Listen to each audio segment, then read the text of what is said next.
फैसला होगा कि जो दोनों जमातों ने यानी दोनों ग्रुप्स ने, पीटीआई ने और पीडीएम ने जो टाइम लिया था मुज़ाकरात के लिए, उस पर तहरीरी जवाब दिया जा चुका है। लेकिन अब उस केस का कल फैसला होना है। देखते हैं कि सुप्रीम कोर्ट उस हवाले से क्या फ़ैसला करता है। बड़ा इम्पॉर्टेंट है ये। लेकिन इतनी ही इम्पॉर्टेंट जो ख़बर है जिससे मैं आगाज़ कर रहा हूँ, आज अयाज सादक साहब ने बड़ी हर्जा सराई की है और सुप्रीम कोर्ट के जस्टिस जनाब मुज़ाहिर नकवी के हवाले से जो एक बेसरोपा और एक फजूल गुफ्तगू की है। और उसके बाद उन्होंने कहा है कि जी हम ये पीएसी को, पब्लिक अकाउंट्स कमेटी, और वहाँ पर जो बंदा बैठा हुआ है मुनहरिफ, यानी जिसने अपने वफ्द की अपने जो उसका जो हल्फ था उसकी खिलाफ वर्जी की, नूर आलम पेशावर से, जो कभी पीपल्स पार्टी में था, फिर बल्ले के टिकट पर यानी खान साहब ने भीख दी उसे, अपनी जो टिकट उसके आगे फेंकी और उसने उठा ली और फिर वो एमएनए बन गया।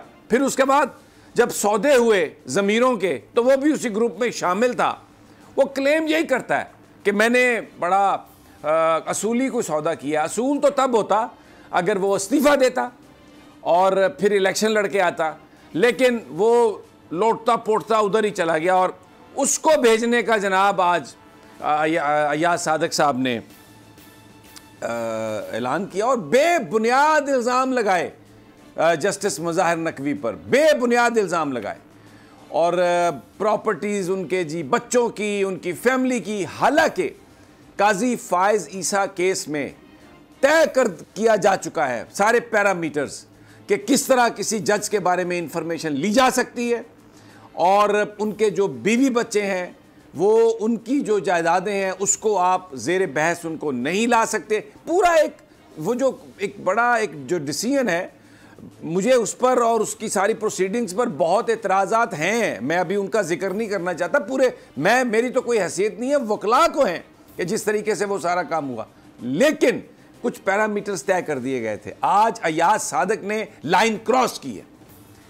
आज अयाज सादक ने मुज़ाहिर अली नकवी पर जो गुफ्तगू की है वो इंतहाई बेसरोपा, लोगों के दिलों को दुखाने वाली और तौहीन अदालत है। बहुत बड़ी तौहीन एक जज की, एक ऐसे जज की जिसने सुओ मोटो लेने के लिए चीफ साहब को लिखा कि ये सारे जो हैं ये 2 नंबरियां कर रहे हैं और इलेक्शन कमीशन हमने तो बुलाया था ट्रांसफ़र पोस्टिंग केस में, तो वहाँ पर जब इससे सवाल जवाब हुआ तो ये तो इलेक्शन करवाने का सोच ही नहीं रहे। और देखिए किस कदर उन्होंने भांपा ज़बरदस्त तरीके से कि इनके इरादे ठीक नहीं हैं, ये बेईमानी पर उतरे हुए हैं, इस मामले को देखने की ज़रूरत है, ये फंडामेंटल, एक बेसिक फंडामेंटल राइट्स का मामला है। तो उन्होंने चीफ जस्टिस साहब को लिखा एजाजुल हसन साहब के साथ कि इस मामले को देखें, और ये उनका जुर्म बन गया।